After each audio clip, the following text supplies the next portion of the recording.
Sim, sim. Eu estou já. Estou. Hum.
Ora, muito boa tarde. Começaremos daqui a 10 minutos, como é habitual à segunda-feira. O que escrevi até agora é a situação do ponto de vista geométrico que vamos considerar hoje.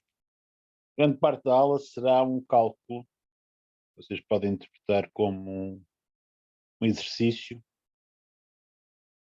Ahm, Vamos fazer contas de integrais de linha e integrais de superfície. No final, vamos tirar uma conclusão. À custa dessa conclusão, iremos então enunciar aquilo que vai ser conhecido por Teorema de Stokes. Basicamente, a demonstração do Teorema de Stokes é resolver o exercício que eu irei sugerir. Antes de começarmos a aula propriamente dita, já agora um anúncio de algo que eu decidi relativamente às aulas desta semana. Esta semana temos um feriado, o que me colocava numa situação um bocadinho de aperto de tempo em relação ao que é habitual. De maneira que acabei decidindo não lecionar a última coisa que se costuma lecionar em cálculo 2, que é a existência de potenciais vetoriais e como calcular potenciais vetoriais. desse tipo de coisa. Que é uma página, inclusivamente, do texto. Nós não vamos dar este ano potenciais vetoriais, iremos dar o teorema de Stokes e questões conexas. Algumas delas têm a ver com questões que deixámos em aberto quando falámos de integrais de linha e de campos conservativos. Okay? Isso torna razoável dar as aulas desta semana sem ser uma velocidade frenética. Portanto, o nosso último resultado não vai ser o teorema de Stokes, vamos fazer mais qualquer coisinha. Esse mais qualquer coisinha vai ser também baseado em cálculos do género que estou aqui a montar para lidarmos com o teorema de Stokes. Portanto, será um resultado sobre a homotopia. Okay? Esse resultado sobre a homotopia vai nos permitir dizer mais qualquer coisa sobre coisas que ainda não vimos relativamente à existência de potenciais no caso de um campo ser fechado. É permitir melhorar os resultados que tínhamos no passado. Okay?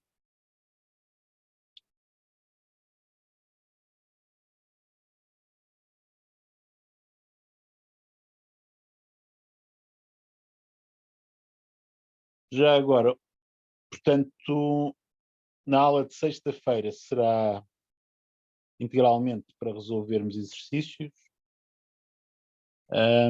Exercícios esses que serão sobre o teorema de Stokes e talvez qualquer coisa sobre esses problemas que ainda tínhamos em abertos sobre campos conservativos. Okay?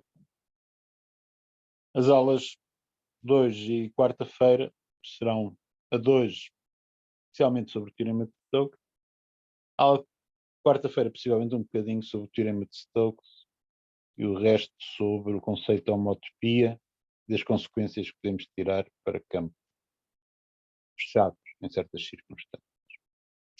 Portanto, este é o plano até ao final do semestre. Enfim, ou seja, deixei alguma coisa de cálculo 2, professor de cálculo 3, se entreter quando tiver cálculo 3. Portanto, eu depois anunciarei isso com cuidado para vocês não andarem a fazer exercícios de anos anteriores que de facto correspondem a matéria que não vamos lecionar este ano. Ok? Portanto, é só uma coisa, portanto, potenciais vetoriais não vamos lecionar.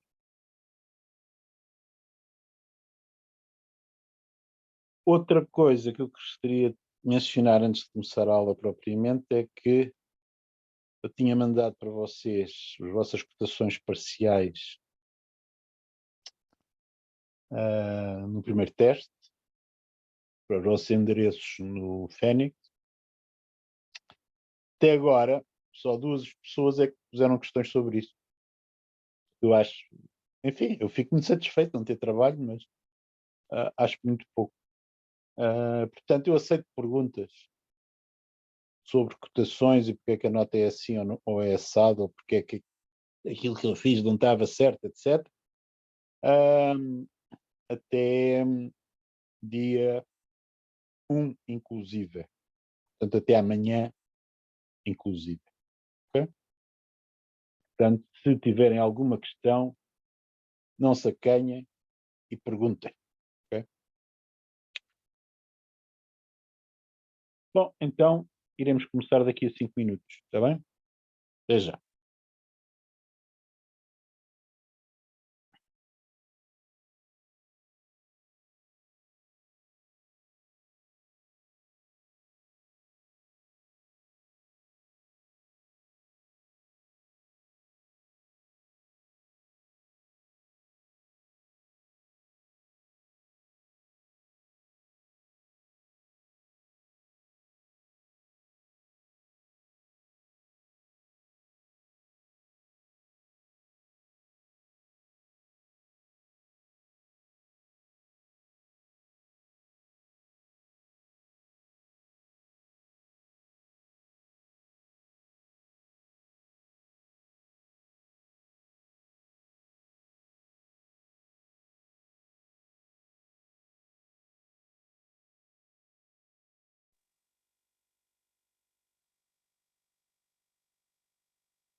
Ora bem, comecemos então. Ah, São precisos. diga.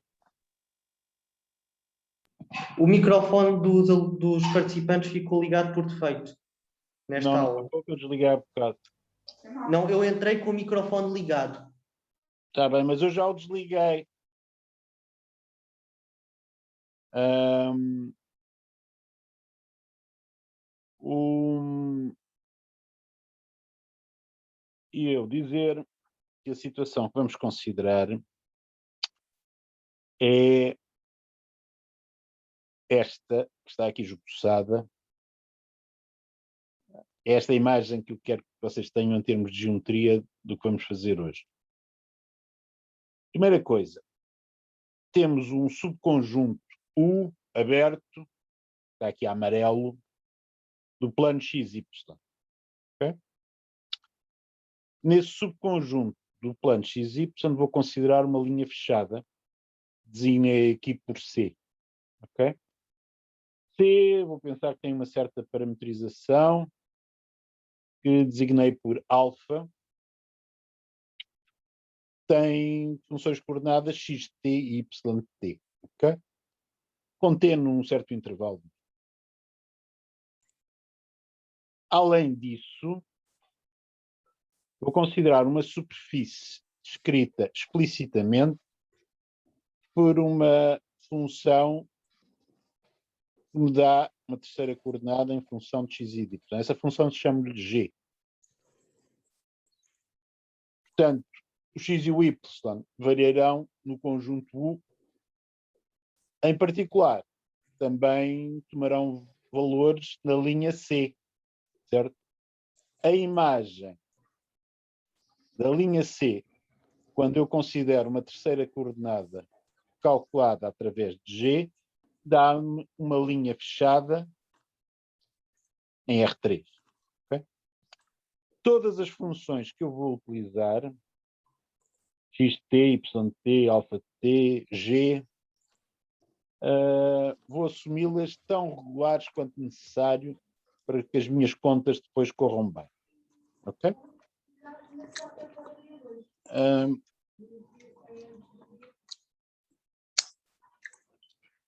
Ups.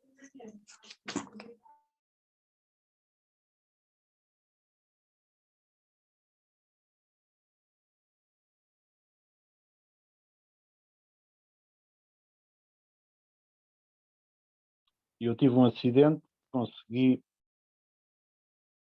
apagar totalmente o que tinha feito. Não é?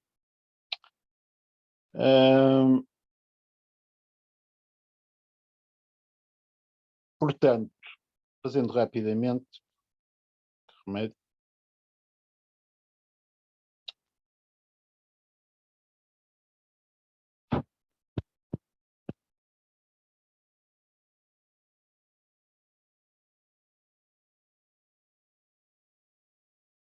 Tenho um aberto U no plano, uma linha fechada, designei por C contida em U, eu vou assumir que é percorrida no sentido direto. Ok? Portanto, vou identificar R2 com os pontos X, Y, 0 de R3. Ok? Não é nenhum grande escândalo fazer isso, mas evita-me escrever uma série de zeros. Portanto, irei fazer isso. Portanto, eu estou também a considerar uma superfície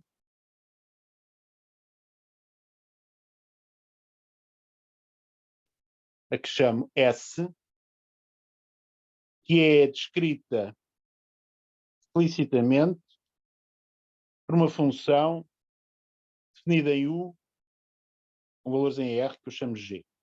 Portanto, eu tenho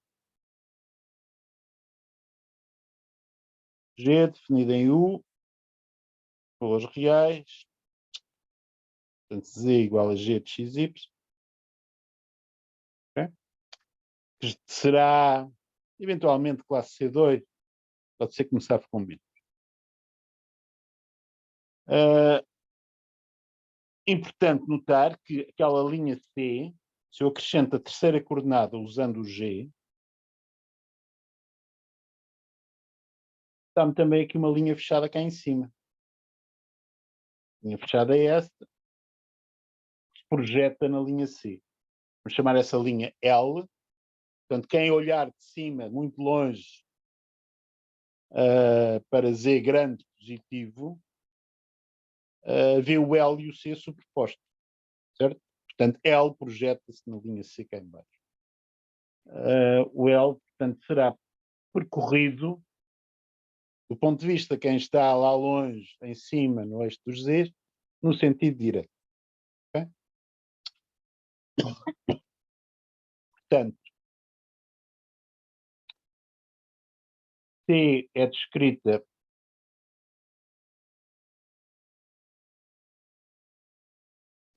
por alfa de T, com funções coordenadas x de T, y de T, T no intervalo I.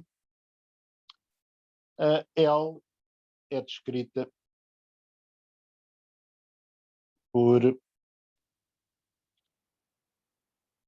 RT, digamos, dada por x de T, y de T, e o Z é o G de x de T, y de T. Portanto, à custa da descrição da superfície e da linha C, tem a descrição da linha L, não é transcendente. Okay? Naquela superfície S, como de costume, eu vou considerar que tenho uma normal unitária. Vamos assumir que é virada para cima. Okay? Que a terceira coordenada é positiva.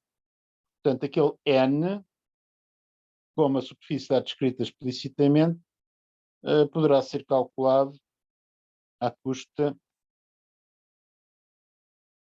de menos gradiente de G, 1, a dividir pela norma disto. Não?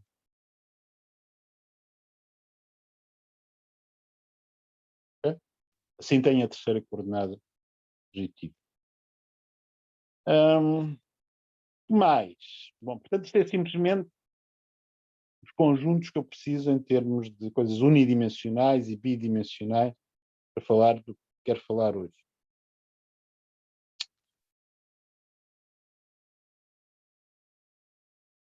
Vou precisar também de um campo, okay, em R3 e de pôr-vos a questão que quero resolver. Eu vou considerar um campo F, mas em que eu vou fazer batota.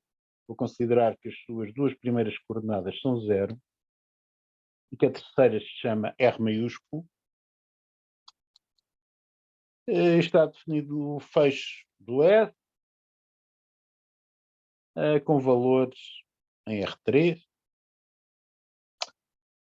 Okay?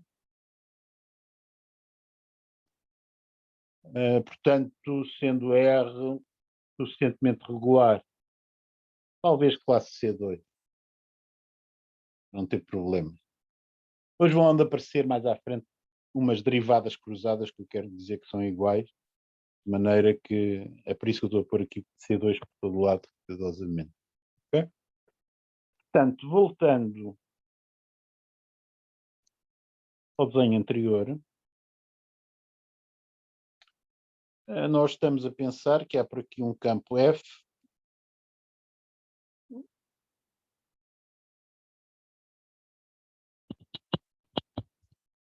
eu não sei como é que é, mas que está definido ali sobre o fecho do S. Ok?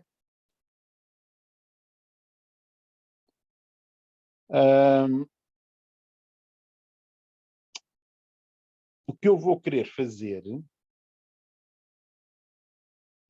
é perguntar o seguinte.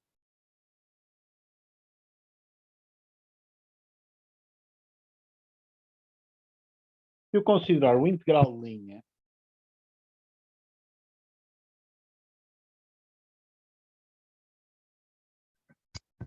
ao longo da linha L do F,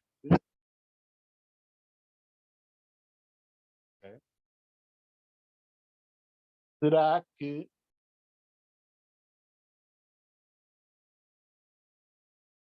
posso identificar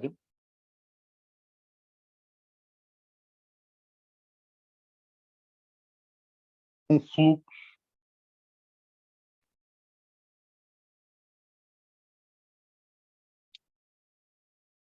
na parte de F, limitada, aqui entre aspas, por L, seja igual.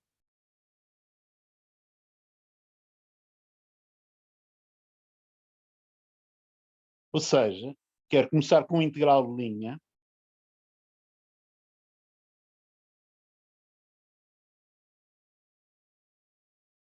aqui em cima, ao longo da linha de L, okay, do campo F, e quero ver se nesta região, é bom, C limita uma região limitada em U, certo? Em baixo, que eu estou agora a tracejar. A imagem disso cá em cima é uma superfíciezinha cá em cima. Pensa em toda a casca de uma laranja e só um pedaço da casca da laranja. Portanto, aquilo, vocês têm um pedacinho da casca da laranja lá em cima. Okay? Será que há uma maneira de determinar qual é o campo, qual é ele, tal que o seu fluxo através daquele pedaço de superfície lá em cima é igual ao integral de linha de B. Okay? O que o teorema de Stokes permite resolver é exatamente isso. Okay? Esta situação que eu estou aqui a descrever é um caso particular da situação que vamos querer no teorema de Stokes. Aí vocês dizem, mas ainda não fez o teorema de Stokes. Pois não. Mas já tenho toda a informação que chega para responder à questão, à custa de coisas que já sabemos. E quando chegar ao fim das contas, o que eu tenho é digamos, a parte essencial da demonstração do teorema de Stokes. Depois precisaremos de outras coisas que são argumentos similares àqueles que já usamos para obter o teorema de divergência ou o teorema de Green. Okay? Passar de coisas locais para coisas globais, juntando pedaços onde em cada pedaço funciona o teorema, etc. Okay? Portanto, já agora deixem-me introduzir mais alguma notação. Há a região limitada por C, vou chamar A, e a imagem de A por a imagem de A na superfície cá em cima, eu posso chamar, sei lá, W. Okay? Aquele pedacinho de casca lá em cima. Portanto, deixem-me pôr isso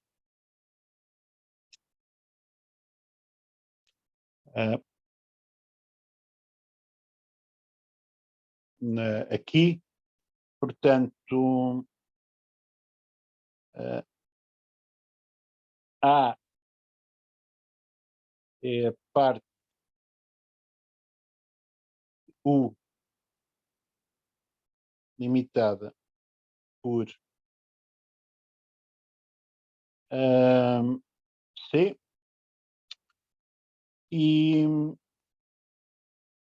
W será a imagem do A quando faço a coisa óbvia, ou seja, considero todos os pontos X, Y, G de X, Y, com o X, Y pertencente a A. Okay? Portanto, eu quero ver se a minha grande questão é isto será igual a um fluxo de qualquer coisa, não sei qual é o qualquer coisa, através de W. Portanto, a minha questão é saber o que pôr ali, se é que é possível fazer isso. E vamos ver que sim. A resposta, vou dizer-vos, vai ser colocar ali o rotacional do campo F. Depois teremos que definir o que é o rotacional, etc. Mas agora vamos fazer ingenuamente conta. Okay? Portanto, vamos fazer, basicamente, um exercício. Pegar no integral do lado esquerdo, no integral de linha.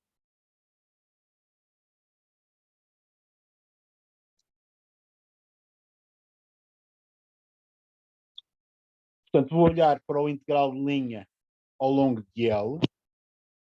O meu primeiro passo vai ser traduzir esse integral de linha no integral de linha ao longo de C, cá em baixo. Pegar no nosso querido teorema de Green e transformar esse integral de linha num integral duplo, aonde? No conjunto A. E depois interpretar esse integral duplo como um fluxo de qualquer coisa através de W. Okay? Portanto, as minhas contas, tenho um programa para fazer contas, agora é uma questão de fazê-lo.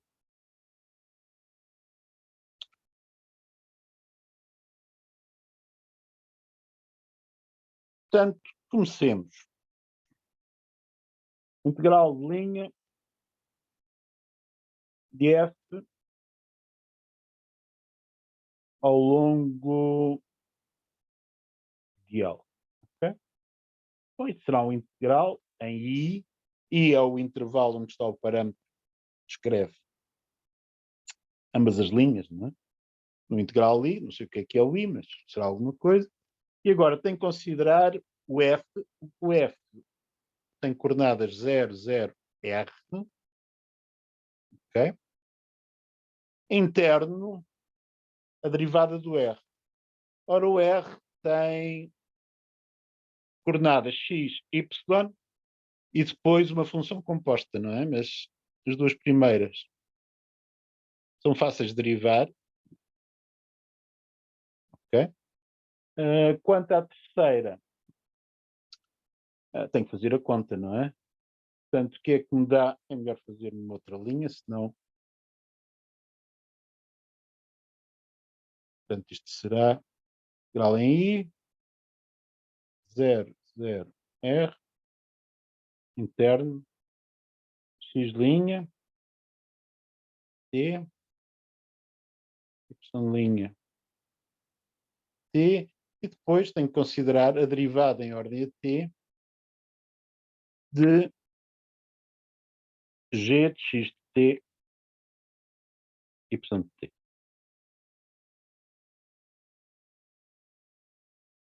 Okay? Depois integrar em ordem a T.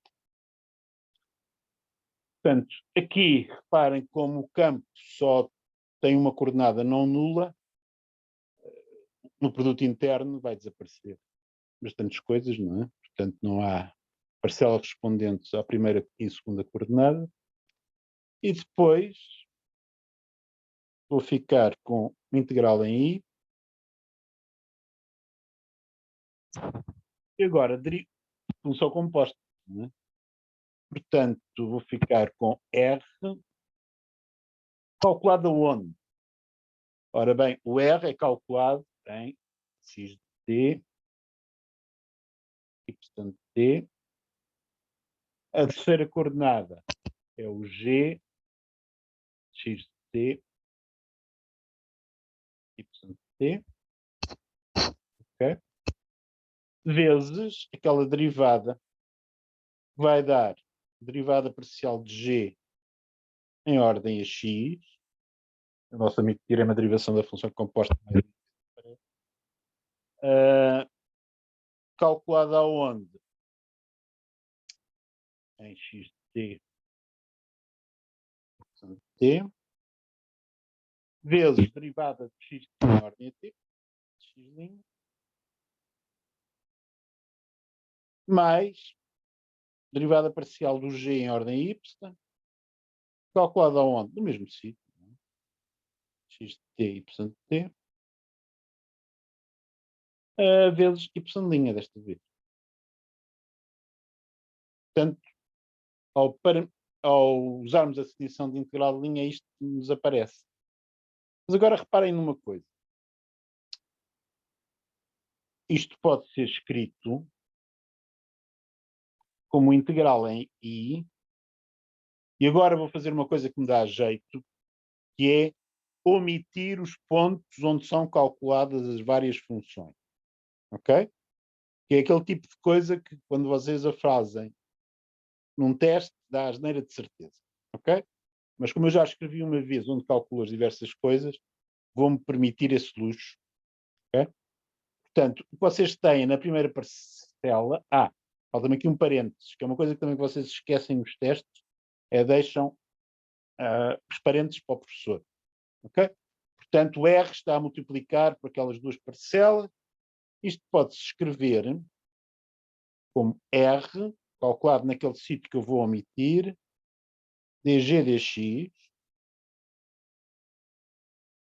calculado naquele sítio que eu vou omitir, insisto, vezes x', mais R dg dy, vezes y'. Isto parece-me que assim um bocadinho mais simples de olhar para aqui. Reparem que eu também poderia ter, isto pode ser escrito como um produto interno. Eu vou reestruturar um pouco.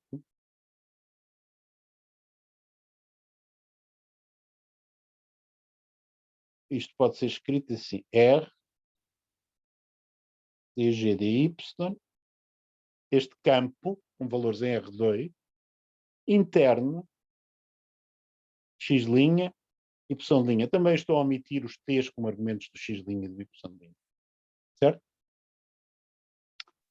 Ora bem, isto é, por definição de integral de linha,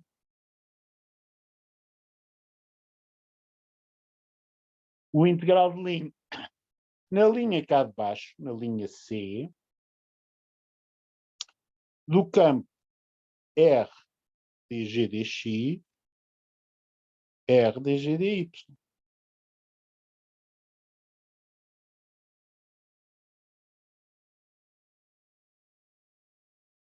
É este integral de linha. Okay? Portanto, neste momento, nós descemos das alturas, o integral de linha ao longo da linha L lá em cima, transformei no integral de linha ao longo da linha C cá em baixo. E reparem que o sentido em que é percorrida C e L, quando visto lá de maneira longínqua do topo do eixo dos Z's, cá para baixo é exatamente o mesmo. Okay? Portanto, lembrar-me disso para depois perceber em que sentidos é que são percorridas as linhas, em que sentidos é que são as normais, etc. Okay? Portanto, nós descemos da superfície em R3 para o que se passa em R2 ao longo daquela linha C. Portanto, já temos algo bidimensional.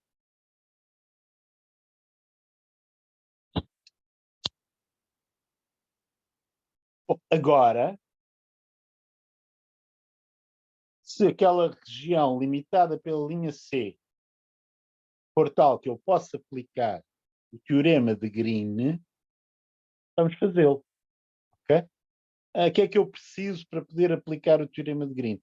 Preciso que este campo, que está aqui, R dg dx, R dg dy, seja de classe C1. Certo? Mas como já têm derivadas lá dentro, vocês estão a ver que, de facto, eu vou derivar duas vezes. Vou precisar de hipótese de G ser de classe C2.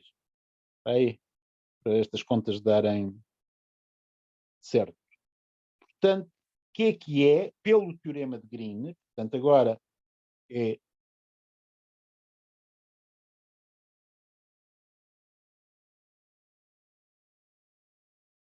a altura do ingrediente secreto da poção mágica, aplico o teorema de Green. Isto vai dar um integral duplo na região limitada por C, que é A, da derivada da segunda coordenada do campo em ordem x,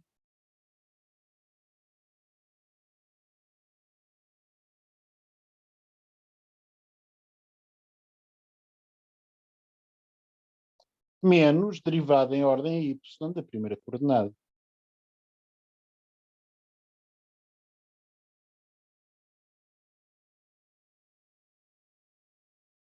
Ok? Faça conta que está aqui.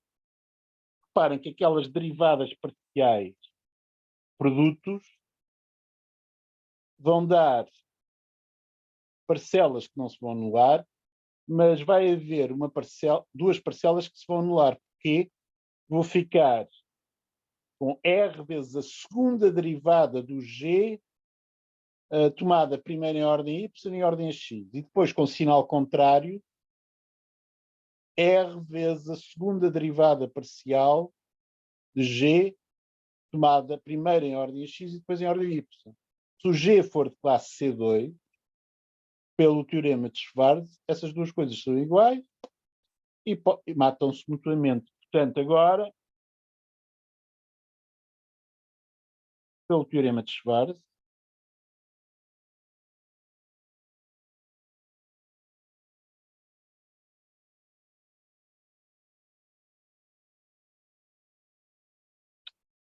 vou ficar com o integral duplo em A de dr dx dg dy. Agora não se vê bem, é melhor passar para a página seguinte, porque senão vocês ainda confundem x com y.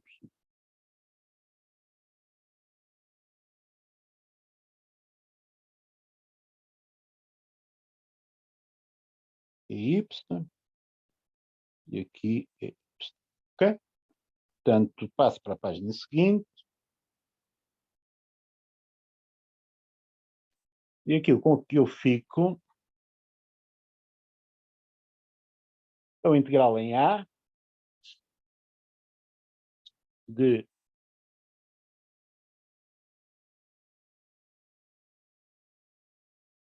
dr dx dg dy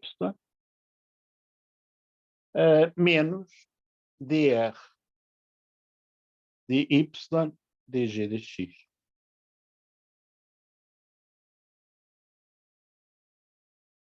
As outras parcelas, Professor, sim, diga.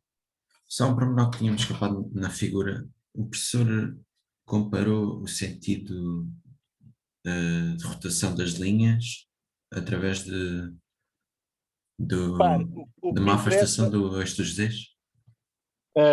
sim, mas repare, como você obtém a parametrização de uma linha à custa da parametrização cá em baixo, juntando a terceira coordenada, do ponto de vista de quem está lá em cima, no topo do eixo dos Zs, o sentido é necessariamente o mesmo. Portanto, você vê a mesma Mas só coisa. serve para comparar, não serve para avaliar o sentido, correto? Ou Avaliar. seja, como é que avaliamos o sentido num eixo Ok. tridimensional? Portanto, exatamente. Portanto, você vai ter um problema aí. Mas eu só vou Pois, resolver o problema daqui a bocado, está bem? ok, Portanto, ok.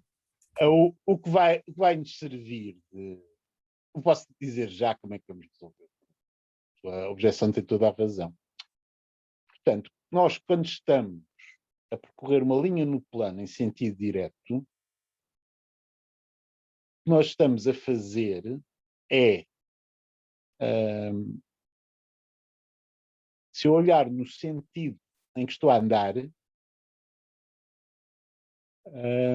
então à minha esquerda está o interior da região.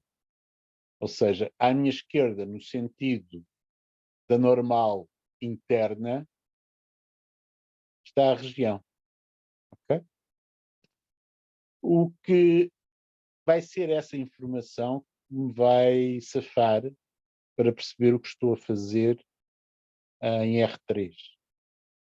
Você vai se considerar sobre a linha, vai considerar o espaço tangente à superfície, portanto, você está sobre a linha, nós iremos chamar o bordo da superfície. Okay? Considera o espaço tangente à superfície iriam dar a sua cabeça, digamos, ortogonalmente ao espaço tangente. Então, do espaço tangente vai haver uma direção que é a direção em que você está a caminhar e outra uma direção que, enfim, é uma direção tangente à superfície, apontando, de certa maneira, para o lado em que você tem a superfície. Ou seja, algo que eu vou pôr já no novo quadro branco, faço já aqui o desenho. Portanto, o que vai acontecer é que você vai ter uma superfície, de alguma maneira encurvada, vai ter um bordo, vai ter uma imagem de uma linha em R2, vai parar aqui, vai considerar naquele ponto um espaço tangente, okay? Vai-se considerar a si próprio, o observador, digamos, apontando na direção do espaço normal. O espaço normal tem dimensão 1, não é? E a sua regra para escolher... repare que há um problema, não é? Estou a fazer ali o espaço normal. Eu posso falar de espaço normal porque a minha descrição de superfície, digamos, também continua para o outro lado, de alguma maneira. Mas eu já estou interessado numa parte, está bem? Portanto, considerando ali o espaço normal, portanto, você orienta-se na direção do espaço normal. E agora, tem duas direções no espaço tangente. Uma delas, no sentido em que está a percorrer a linha, para ali. Okay? E outra, tangencial à superfície. Ok? Para o lado da superfície. E aqui a regra para decidir como nos orientamos vai ser exatamente a mesma que tínhamos antes.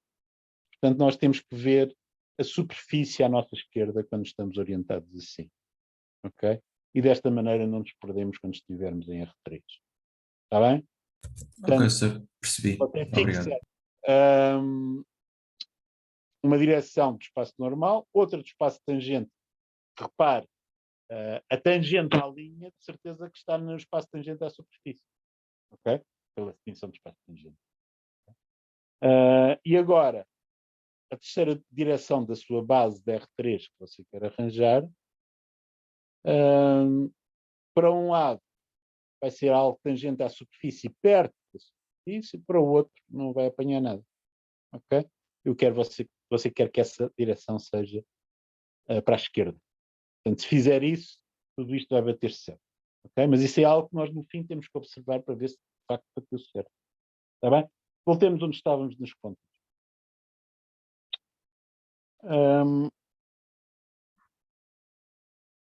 Portanto, dizia eu, ficámos com este integral duplo. A questão integral duplo em R2. Reparem que está ali o dg dy e o dg dx. Se eu voltar lá atrás e olhar para a normal à superfície cá em cima, desta forma, menos gradiente G1, de facto, aquilo podia-se ter escrito como menos dg dx menos dg dy 1 a dividir pela mesma coisa, a dividir por aquela raiz quadrada. Okay? De maneira, nos meus esforços de interpretar o integral de linha como um fluxo através daquele pedacinho de superfície em cima, eu quero olhar com muito cuidado para exatamente este dg dx e dg dy que me aparecem acolá. Okay? Portanto, voltando aqui, vocês aqui têm um produto interno. Vocês podem interpretar o que têm aqui, um integral duplo em A, se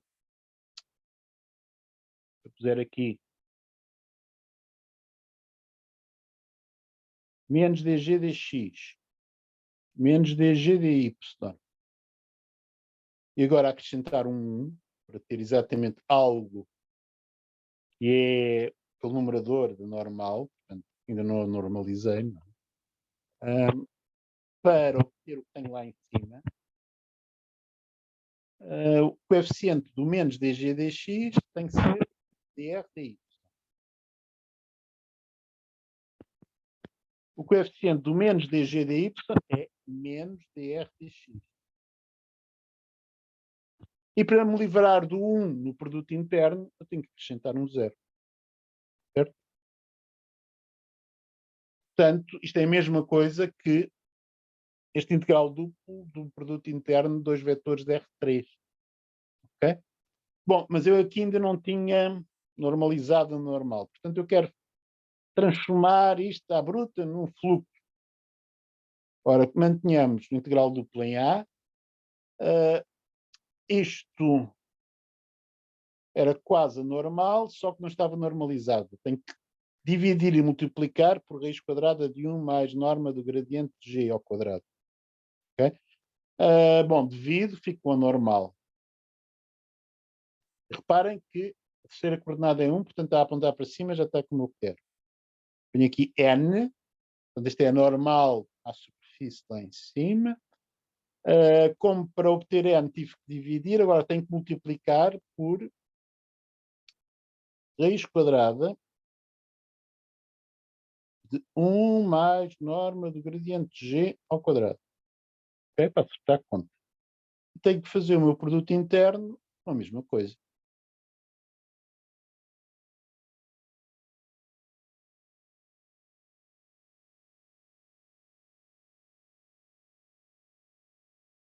Isto está a ficar mais parecido. Portanto, o campo que eu tenho aqui é o dr dy menos dr dx, 0. Okay? Ora bem, o que eu tenho aqui é aquilo, é como eu calculo um fluxo. Certo?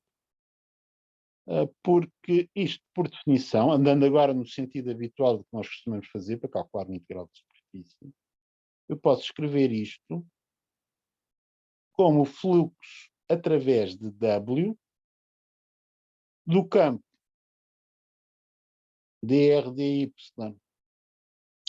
menos dr dx 0, coisa normal. O que é que eu faço àquela raiz quadrada? Bom, aquela raiz quadrada é o elemento de volume bidimensional para uma superfície em R3 descrita explicitamente por Z igual a G de XY. Ou seja, isto tudo bate certo. Portanto, aquele fator é o elemento de volume bidimensional. Okay?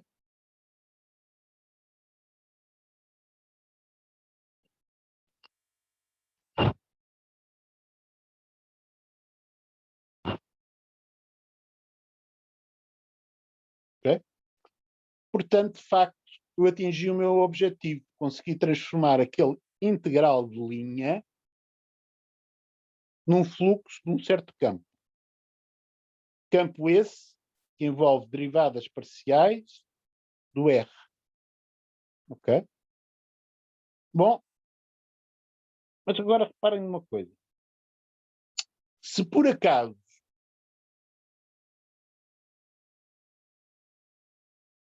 se W também for um gráfico de funções de x e z, por um lado, e de y e z, o que fiz pode também ser feito permutando variáveis, trocando x com y com z, Z com X, ok? Fiz, pode ser feito.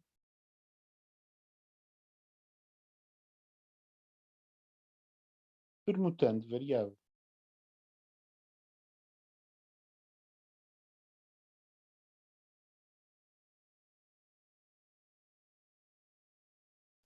Reparem que, sei lá, se pensarem na superfície de uma esfera, só há 3 pontos sobre a esfera em que não podemos resolver em ordem uma qualquer das 3 variáveis localmente pelo teorema da função implícita. Ok? São exatamente os 3 pontos que correspondem a interseções com os eixos coordenados. Esses pontos são maus, deste ponto de vista que eu estou aqui a assumir. Ok? Mas, se não estivermos nesse tipo de situação, aquilo que eu fiz com z em função de x e y, nestas contas, também pode ser feito com x em função de y e z, ou de y em função de x e z. Okay?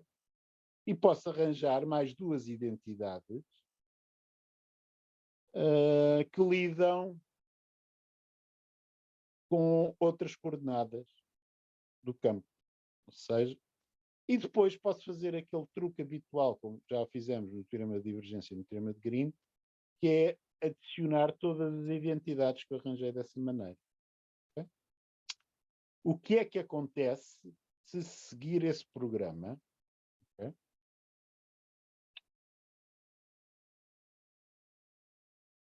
Portanto,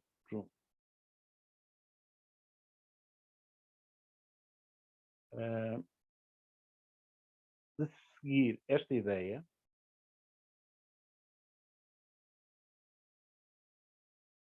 e adicionando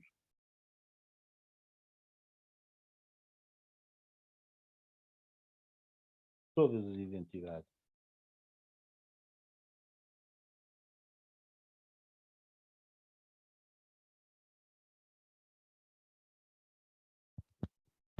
obtém-se o seguinte: se eu integrar ao longo de uma linha L, que eu já digo como é que é, para aqui um desenho em baixo, um certo campo F.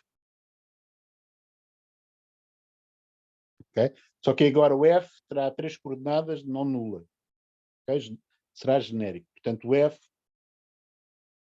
será C1 no fecho de uma superfície S. Só que agora S terá que satisfazer aquela hipótese de poder descrever explicitamente com z em função de x e y e todas as permutações, portanto, y em função de x e z, etc. Okay? Portanto, agora já fiz isso para todas as permutações de coordenadas, adicionando membro a membro, obtém-se integral ao longo de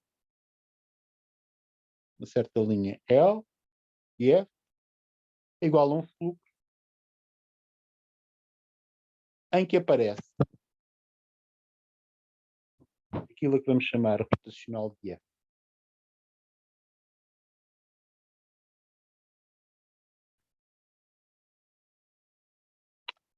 Em que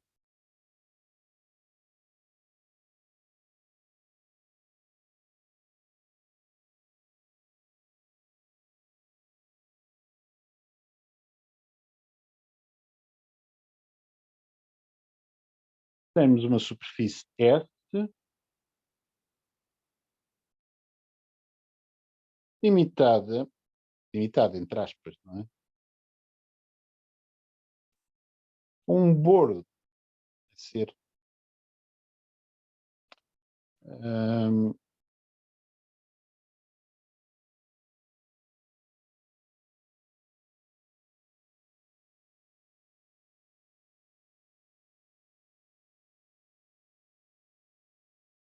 ok? Portanto, estou a desenhar isto como se passasse lá para trás de alguma maneira. Okay? Portanto, esta é a linha L, em que aquele F é de classe T1 no fecho de S Ser um fecho de S, estou aqui para chamar a atenção que há de haver um aberto contendo a superfície e o seu bordo, onde o F está definido e a de classe 1 tem derivadas parciais contínuas. Okay? Para termos aquelas coisas boas que costumam acontecer quando uma função é de classe 1. F tem que ser de classe C2.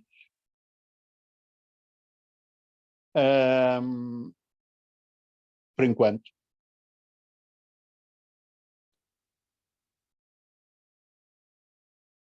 Porque eu tive que fazer aquela conta com o teorema de Schwarz, cortar duas derivadas cruzadas. Okay? Talvez consiga melhor do que isso, mas por enquanto é isso que eu preciso. E agora a grande questão. O que é aquele ROT F que eu escrevi ali? Nós já sabemos o que é o ROT F quando a terceira coordenada do F é não nula. E as outras podem se obter por permutação, fazendo aquele esquema de permutação de variáveis que eu vos disse. Portanto, vou-vos apresentar, para acabar a aula, o rotacional. Portanto, se o meu F tiver coordenadas T, Q, R,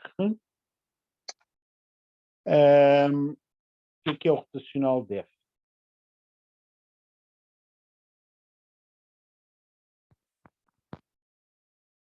Pois bem,